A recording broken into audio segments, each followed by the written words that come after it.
Income ট্যাক্সে এবার return filing এর ডেট, ইন্ডিভিজুয়ালদের রিটার্ন ফাইলিং এর ডেটটা নর্মালি যাদের থাকে 31শে জুলাইয়ের মধ্যে, সেইটার এবার এক্সটেন্ড করে অলরেডি 27শে মে একটা নোটিফিকেশন করেছে সিবিডিটি।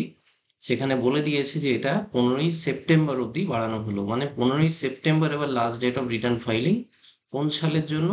না, এটা 2024-25 যে ফিনান্সিয়াল ইয়ার, 2024-25 ফিনান্সিয়াল ইয়ারের যে রিটার্ন ফাইলিং তাহলে 31শে জুলাই 2025-এর মধ্যে করতে হতো, সেটা এবার 15ই সেপ্টেম্বর 2025-এর মধ্যে করলেই হবে।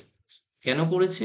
না, নতুন কিছু আইডিয়ার ফর্মে চেঞ্জ এনেছে, কিন্তু কন্টেন্টের চেঞ্জ এনেছে, আরো ভালো রিপোর্টিং এর জন্য, কমপ্লায়েন্সের জন্য, ট্রান্সপারেন্সি আরো এনহ্যান্স করার জন্য। তার জন্য ইনকাম ট্যাক্স ডিপার্টমেন্টের নিজেদের ওয়েবসাইটে টেকনিক্যাল ইস্যুস গুলো বা ফর্মগুলো, এই সবগুলো রেডি করা এবং সেটা প্রপারলি রান করার জন্য এই টাইমটা তারা নিয়ে নিচ্ছে।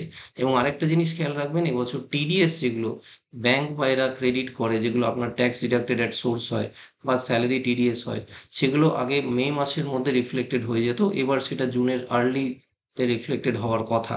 মানে ওদের পার্টেও হয়তো ডিলে হবে। সব মিলিয়ে ওই জন্য ওয়েবসাইটের এই রিভিশনের জন্য টাইমটা বাড়ানো হয়েছে। এটা আমাদের জন্য অ্যাজ ট্যাক্স পেয়ার্স ভালো কথা, কেন আপনি বেশি সময় পেয়ে যাচ্ছেন, আরো বেটার ওয়েতে এবং রিল্যাক্সড ওয়েতে তৈরি করতে পারবেন এবং 15ই সেপ্টেম্বরের মধ্যে ফাইল করবেন। Thank you.